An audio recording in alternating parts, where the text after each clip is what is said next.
या देवी सर्वभूतेषु मां शक्तिरूपेण संस्थिता। नमस्तस्यै नमस्तस्यै नमस्तस्यै नमो नमः। जय माता दी दोस्तों, आप और आपके परिवारजनों पर मां भगवती की कृपा सदैव बनी रहे। आप सभी को नवरात्रि पर्व के छठे दिन की हार्दिक शुभकामनाएं। आज श्री दुर्गा सप्तशती में आप रसपान करेंगे 11वें अध्याय और 12वें अध्याय का। दोस्तों, 11वें अध्याय में देवताओं द्वारा देवी की स्तुति तथा देवी द्वारा देवताओं को वरदान, इसका वर्णन किया गया है।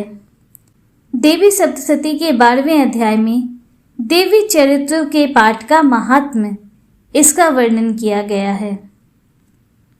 आइए देवी सप्तशती में 11वें अध्याय का पाठ प्रारंभ करते हैं। ऋषि कहते हैं, देवी के द्वारा वहां महादैत्यपति शुंभ के मारे जाने पर इंद्र आदि देवता अग्नि को आगे करके उन कात्यायनी देवी की स्तुति करने लगे। उस समय अभिष्ट की प्राप्ति होने से उनके मुख कमल दमक उठे थे और उनके प्रकाश से दिशाएं भी जगमगा उठी थीं। देवता बोले, शरणागत की पीड़ा दूर करने वाली देवी हम पर प्रसन्न हो। संपूर्ण जगत की माता प्रसन्न हो। विश्वेश्वरी, विश्व की रक्षा करो। देवी, तुम ही चराचर जगत की अधीश्वरी हो। तुम इस जगत का एकमात्र आधार हो, क्योंकि पृथ्वी रूप में तुम्हारी ही स्थिति है। देवी, तुम्हारा पराक्रम अलंघनीय है। तुम ही जल रूप में स्थित होकर संपूर्ण जगत को तृप्त करती हो। तुम अनंत बल संपन्न वैष्णवी शक्ति हो। इस विश्व की कारणभूता परा माया हो। देवी, तुमने इस समस्त जगत को मोहित कर रखा है। तुम ही प्रसन्न होने पर इस पृथ्वी पर मोक्ष की प्राप्ति कराती हो। देवी, संपूर्ण विद्याएं तुम्हारे ही भिन्न भिन्न स्वरूप हैं। जगत में जितनी स्त्रियां हैं वे सब तुम्हारी ही मूर्तियां हैं। जगदम्बा, एकमात्र तुमने ही इस विश्व को व्याप्त कर रखा है। तुम्हारी स्तुति क्या हो सकती है। तुम तो स्तवन करने योग्य पदार्थों से परे एवं परावानी हो। जब तुम सर्वस्वरूपा देवी स्वर्ग तथा मोक्ष प्रदान करने वाली हो, तब इसी रूप में तुम्हारी स्तुति हो गई। तुम्हारी स्तुति के लिए इससे अच्छी उक्तियां और क्या हो सकती हैं। बुद्धि रूप से सब लोगों के हृदय में विराजमान रहने वाली तथा स्वर्ग एवं मोक्ष प्रदान करने वाली नारायणी देवी, तुम्हें नमस्कार है। कला, काष्ठा आदि के रूप से क्रमशः परिणाम अवस्था परिवर्तन की ओर ले जाने वाली तथा विश्व का उपसंहार करने में समर्थ नारायणी, तुम्हें नमस्कार है। नारायणी, तुम सब प्रकार का मंगल प्रदान करने वाली मंगलमयी हो। कल्याणदायिनी शिवा हो। सब पुरुषार्थों को सिद्ध करने वाली शरणागत वत्सला, 3 नेत्रों वाली एवं गौरी हो। तुम्हें नमस्कार है। तुम सृष्टि, पालन और संहार की शक्ति भूता सनातनी देवी, गुणों का आधार तथा सर्वगुणमयी हो। नारायणी, तुम्हें नमस्कार है। शरण में आए हुए दीनों एवं पीड़ितों की रक्षा में संलग्न रहने वाली तथा सबकी पीड़ा दूर करने वाली नारायणी देवी, तुम्हें नमस्कार है। नारायणी, तुम ब्रह्मानी का रूप धारण करके हंसों से जुते हुए विमान पर बैठती तथा कुश मिश्रित जल छिड़कती रहती हो। तुम्हें नमस्कार है। महेश्वरी रूप में त्रिशूल, चंद्रमा एवं सर्प को धारण करने वाली तथा महान वृषभ की पीठ पर बैठने वाली नारायणी देवी, तुम्हें नमस्कार है। और मुर्गों से घिरी रहने वाली तथा महाशक्ति धारण करने वाली कौमारी रूप धारणी निष्पापी नारायणी, तुम्हें नमस्कार है। शंख, चक्र, गदा और साग धनुष रूप उत्तम आयुधों को धारण करने वाली वैष्णवी शक्ति रूपा नारायणी, तुम प्रसन्न हो। तुम्हें नमस्कार है। हाथ में भयानक महाचक्र लिए और दाढ़ों पर धरती को उठाए वाराही रूप धारणी कल्याणमयी नारायणी, तुम्हें नमस्कार है। भयंकर नृसिंह रूप से दैत्यों के वध के लिए उद्योग करने वाली तथा त्रिभुवन की रक्षा में संलग्न रहने वाली नारायणी, तुम्हें नमस्कार है। मस्तक पर किरीट और हाथ में महावज्र धारण करने वाली, सहस्त्र नेत्रों के कारण उद्दीप्त दिखाई देने वाली और वृतासुर के प्राणों का अपहरण करने वाली इंद्र शक्ति रूपा नारायणी देवी, तुम्हें नमस्कार है। शिवदूती रूप से दैत्यों की महती सेना का संहार करने वाली, भयंकर रूप धारण तथा विकट गर्जना करने वाली नारायणी, तुम्हें नमस्कार है। दारू के कारण विकराल मुख वाली, मुंडमाला से विभूषित मुंडमर्दिनी चामुंडा रूपा नारायणी, तुम्हें नमस्कार है। लक्ष्मी, लज्जा, महाविद्या, श्रद्धा, पुष्टि, स्वधा, ध्रुवा, महारात्रि तथा महाअविद्या रूप नारायणी, तुम्हें नमस्कार है। मेधा, सरस्वती, वरा, भूति, बाभ्रवी, तामसी, नियता तथा ईशा रूपिणी नारायणी, तुम्हें नमस्कार है। सर्वस्वरूपा सर्वेश्वरी तथा सब प्रकार की शक्तियों से संपन्न दिव्य रूपा दुर्गे देवी, सब भयों से हमारी रक्षा करो, तुम्हें नमस्कार है। कात्यायनी, ये 3 लोचनों से विभूषित तुम्हारा सौम्य मुख सब प्रकार के भयों से हमारी रक्षा करे, तुम्हें नमस्कार है। भद्रकाली, ज्वालाओं के कारण विकराल प्रतीत होने वाला अत्यंत भयंकर और समस्त असुरों का संहार करने वाला तुम्हारा त्रिशूल भय से हमें बचाए, तुम्हें नमस्कार है। देवी, जो अपनी ध्वनि से संपूर्ण जगत को व्याप्त करके दैत्यों के तेज नष्ट किए देता है, वह तुम्हारा घंटा हम लोगों की पापों से उसी प्रकार रक्षा करे जैसे माता अपने पुत्रों की बुरे कर्मों से रक्षा करती है। चंडिके, तुम्हारे हाथों में सुशोभित खड्ग जो असुरों के रक्त और चर्बी से चर्चित है, हमारा मंगल करे, हम तुम्हें नमस्कार करते हैं। देवी, तुम प्रसन्न होने पर सब रोगों को नष्ट कर देती हो और कुपित होने पर मनोवांछित सभी कामनाओं का नाश कर देती हो। जो लोग तुम्हारी शरण में जा चुके हैं उन पर विपत्ति तो आती ही नहीं। तुम्हारी शरण में गए हुए मनुष्य दूसरों को शरण देने वाले हो जाते हैं। देवी अंबिके, तुमने अपने स्वरूप को अनेक भागों में विभक्त करके नाना प्रकार के रूपों से जो इस समय इन धर्म 2 ही महादैत्यों का संहार किया है, वह सब दूसरी कौन कर सकती थी। विद्याओं में, ज्ञान को प्रकाशित करने वाले शास्त्रों में तथा आदि वाक्यों में तुम्हारे सिवा और किसका वर्णन है, तथा तुमको छोड़कर दूसरी कौन ऐसी शक्ति है जो इस विश्व को अज्ञान में घोर अंधकार से परिपूर्ण ममता रूपी गड्ढे में निरंतर भटका रही है। जहां राक्षस, जहां भयंकर विष वाले सर्प, जहां शत्रु, जहां लुटेरों की सेना और जहां दावानल हो, वहां तथा समुद्र के बीच में भी तुम विश्व की रक्षा करती हो। विश्वेश्वरी, तुम विश्व का पालन करती हो, विश्व रूपा हो, इसलिए संपूर्ण विश्व को धारण करती हो। तुम भगवान विश्वनाथ की वंदनीय हो। जो लोग भक्ति पूर्वक तुम्हारे सामने मस्तक झुकाते हैं, वे संपूर्ण विश्व को आश्रय देने वाले होते हैं। देवी, प्रसन्न हो। जैसे इस समय असुरों का वध करके तुमने शीघ्र ही हमारी रक्षा की है, उसी प्रकार सदा हमें शत्रुओं के भय से बचाओ।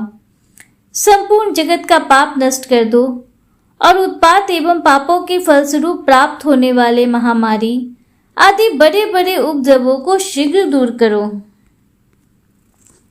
विश्व की पीड़ा दूर करने वाली देवी, हम तुम्हारे चरणों पर पड़े हुए हैं, हम पर प्रसन्न हो। त्रिलोक निवासिनियों की पूजनीय परमेश्वरी, सब लोगों को वरदान दो। देवी बोली, देवताओं, मैं वर देने को तैयार हूं। तुम्हारे मन में जिसकी इच्छा हो वह वर मांग लो। संसार के लिए उस उपकारक वर को मैं अवश्य दूंगी। देवता बोले, सर्वेश्वरी, तुम इसी प्रकार तीनों लोकों की समस्त बाधाओं को शांत करो और हमारे शत्रुओं का नाश करती रहो। देवी बोली, देवताओं, वह वस्तु मनवंतर के 28वें युग में शुंभ और निशुंभ नाम के 2 अन्य महादैत्य उत्पन्न होंगे। तब मैं नंद गोप के घर में उनकी पत्नी यशोदा के गर्भ से अवतीर्ण हो विंध्याचल में जाकर रहूंगी और उक्त दोनों असुरों का नाश करूंगी। फिर अत्यंत भयंकर रूप से पृथ्वी पर अवतार ले मैं विप्र प्रचिति नाम वाले दानवों का वध करूंगी। उन भयंकर महादैत्यों को भक्षण करते समय मेरे दांत अनार के फूल की भांति लाल हो जाएंगे। तब स्वर्ग में देवता और मर्त्यलोक में मनुष्य सदा मेरी स्तुति करते हुए मुझे रक्त दंतिका कहेंगे। फिर जब पृथ्वी पर 100 वर्षों के लिए वर्षा रुक जाएगी और पानी का अभाव हो जाएगा, उस समय मुनियों के स्तवन करने पर मैं पृथ्वी पर अयोनिजा रूप में प्रकट होऊंगी और 100 नेत्रों से मुनियों को देखूंगी। अतः मनुष्य शताक्षी इस नाम से मेरा कीर्तन करेंगे। देवताओं, उस समय अपने शरीर से उत्पन्न हुए शाकों द्वारा समस्त संसार का भरण पोषण करूंगी। जब तक वर्षा नहीं होगी तब तक वे शाक ही सबके प्राणों की रक्षा करेंगे। ऐसा करने के कारण पृथ्वी पर शाकंभरी के नाम से मेरी ख्याति होगी। उसी अवतार में मैं दुर्गम नामक महादैत्य का वध भी करूंगी। इससे मेरा नाम दुर्गा देवी के रूप में प्रसिद्ध होगा। फिर मैं जब भीम रूप धारण करके मुनियों की रक्षा के लिए हिमालय पर रहने वाले राक्षसों का भक्षण करूंगी, उस समय सब मुनि भक्ति से नतमस्तक होकर मेरी स्तुति करेंगे। तब मेरा नाम भीमा देवी के रूप में विख्यात होगा। जब अरुण नामक दैत्य तीनों लोकों में भारी उत्पात मचाएगा, तब मैं तीनों लोकों का हित करने के लिए 6 पैरों वाले असंख्य भ्रमरों का रूप धारण करके उस महादैत्य का वध करूंगी। उस समय सब लोग भ्रामरी के नाम से चारों ओर मेरी स्तुति करेंगे। इस प्रकार जब जब संसार में दानवी बाधा उपस्थित होगी, तब तब अवतार लेकर मैं शत्रुओं का संहार करूंगी। इस प्रकार श्री मार्कंड पुराण में सार्वजनिक मनवंतर की कथा के अंतर्गत देवी महात्म्य में देवी स्तुति नामक 11वां अध्याय संपूर्ण हुआ। आइए 12वां अध्याय प्रारंभ करते हैं। इस अध्याय में देवी चरित्रों के पाठ का महात्म्य इसका वर्णन किया गया है। देवी बोली, देवताओं, जो एकाग्रचित होकर प्रतिदिन इन स्तुतियों से मेरा स्तवन करेगा, उसकी सारी बाधाएं मैं निश्चय ही दूर कर दूंगी। जो मधु कैटभ का नाश, महिषासुर का वध तथा शुंभ निशुंभ के संहार के प्रसंग का पाठ करेंगे तथा अष्टमी, चतुर्दशी और नवमी को भी जो एकाग्रचित हो भक्ति पूर्वक मेरे उत्तम महात्म्य का श्रवण करेंगे, उन्हें कोई पाप नहीं छू सकेगा। उन पर पाप जनित आपत्तियां भी नहीं आएंगी। उनके घर में कभी दरिद्रता नहीं होगी तथा उनको कभी प्रेमी जनों के विछोह का कष्ट भी नहीं भोगना पड़ेगा। इतना ही नहीं, उन्हें शत्रु से, लुटेरे से, राजा से, शस्त्र से, अग्नि से तथा जल की राशि से भी कभी भय नहीं होगा। इसलिए सबको एकाग्रचित होकर भक्ति पूर्वक मेरे इस महात्म्य को सदा पढ़ना और सुनना चाहिए। यह परम कल्याणकारक है। मेरा महात्म्य महामारी जनित समस्त उपद्रवों तथा आध्यात्मिक आदि तीनों प्रकार के उत्पातों को शांत करने वाला है। मेरे जिस मंदिर में प्रतिदिन विधि पूर्वक मेरे इस महात्म्य का पाठ किया जाता है, उस स्थान को मैं कभी नहीं छोड़ती। वहां सदा ही मेरा सन्निधान बना रहता है। बलिदान, पूजा, होम तथा महोत्सव के अवसरों पर मेरे इस चरित्र का पूरा पूरा पाठ और श्रवण करना चाहिए। ऐसा करने पर मनुष्य विधि को जानकर या बिना जाने भी मेरे लिए जो बलि, पूजा या होम आदि करेगा, उसे मैं बड़ी प्रसन्नता के साथ ग्रहण करूंगी। शरद काल में जो वार्षिक महापूजा की जाती है, उस अवसर पर जो मेरे इस महात्म्य को भक्ति पूर्वक सुनेगा, वह मनुष्य मेरे प्रसाद से सब बाधाओं से मुक्त तथा धन्य, धान एवं पुत्र से संपन्न होगा। इसमें तनिक भी संदेह नहीं है। मेरे इस महात्म, मेरे प्रादुर्भाव की सुंदर कथाएं तथा युद्ध में किए हुए मेरे पराक्रम सुनने से मनुष्य निर्भय हो जाता है। मेरे महात्म का श्रवण करने वाले पुरुषों के शत्रु नष्ट हो जाते हैं, उन्हें कल्याण की प्राप्ति होती है तथा उनका कुल आनंदित रहता है। सर्वत्र शांति कर्म में बुरे स्वप्न दिखाई देने पर तथा ग्रह जनित भयंकर पीड़ा उपस्थित होने पर मेरे महात्म का श्रवण करना चाहिए। इससे सब विघ्न तथा भयंकर ग्रह पीड़ाएं शांत हो जाती हैं और मनुष्यों द्वारा देखा हुआ दुस्वप्न शुभ स्वप्न में परिवर्तित हो जाता है। बाल ग्रहों से आक्रांत हुए बालकों के लिए यह महात्म्य शांति कारक है तथा मनुष्यों के संगठन में फूट होने पर यह अच्छी प्रकार मित्रता कराने वाला होता है। यह महात्म्य समस्त दुचारियों के बल का नाश करने वाला है। इसके पाठ मास से राक्षसों, भूतों और पिशाचों का नाश हो जाता है। मेरा यह सब महात्म्य मेरे सामीप्य की प्राप्ति कराने वाला है। पशु, पुष्प, अर्घ, धूप, दीप, गंध आदि उत्तम सामग्रियों द्वारा पूजन करने से, ब्राह्मणों को भोजन कराने से, होम कराने से, प्रतिदिन अभिषेक करने से, नाना प्रकार के अन्य भोगों का अर्पण करने से तथा दान देने आदि से 1 वर्ष तक जो मेरी आराधना की जाती है और उससे मुझे जितनी प्रसन्नता होती है, उतनी प्रसन्नता मेरे इस उत्तम चरित्र का एक बार श्रवण करने मात्र से हो जाती है। यह महात्म श्रवण करने पर पापों को हर लेता और आरोग्य प्रदान करता है। मेरे प्रादुर्भाव कीर्तन समस्त भूतों से रक्षा करता है तथा मेरा युद्ध विषयक चरित्र दुष्ट दैत्यों का संहार करने वाला है। इसके श्रवण करने पर मनुष्यों को शत्रुओं का भय नहीं रहता। देवताओं, तुमने और ब्रह्म ऋषियों ने जो मेरी स्तुतियां की हैं तथा ब्रह्मा जी ने जो स्तुतियां की हैं, वे सभी कल्याण में बुद्धि प्रदान करती हैं। वन में, सूने मार्ग में अथवा दावानल में घिर जाने पर, निर्जन स्थान में लुटेरों के दाव में पड़ जाने पर या शत्रुओं से पकड़े जाने पर अथवा जंगल में सिंह, व्याघ्र या जंगली हाथियों के पीछा करने पर, कुपित राजा के आदेश से वध या बंधन के स्थान में ले जाए जाने पर अथवा महासागर में नाव पर बैठने के बाद भारी तूफान से नाव के डगमग होने पर और अत्यंत भयंकर युद्ध में शस्त्रों का प्रहार होने पर अथवा वेदना से पीड़ित होने पर कि बहुना सभी भयानक बाधाओं के उपस्थित होने पर जो मेरे इस चरित्र का स्मरण करता है वह मनुष्य संकट से मुक्त हो जाता है। मेरे प्रभाव से सिंह आदि हिंसक जंतु नष्ट हो जाते हैं तथा लुटेरे और शत्रु भी मेरे चरित्र का स्मरण करने वाले पुरुष से दूर भागते हैं। ऋषि कहते हैं, यूं कहकर प्रचंड पराक्रम वाली भगवती चंडिका सभी देवताओं के देखते देखते वहीं अंतर्ध्यान हो गई। फिर समस्त देवता भी शत्रुओं के मारे जाने से निर्भय हो पहले की ही भांति यज्ञ भाग का उपभोग करते हुए अपने अपने अधिकार का पालन करने लगे। संसार का विध्वंस करने वाले महाभयंकर अतुल पराक्रमी देव शत्रु शुंभ तथा महाबली निशुंभ के युद्ध में देवी द्वारा मारे जाने पर शेष दैत्य पाताल लोक में चले आए। राजन, इस प्रकार भगवती अंबिका देवी नित्य होती हुई भी पुनः पुनः प्रकट होकर जगत की रक्षा करती हैं। वे ही इस विश्व को मोहित करती, वे ही जगत को जन्म देती तथा वे ही प्रार्थना करने पर संतुष्ट हो विज्ञान एवं स्मृति प्रदान करती हैं।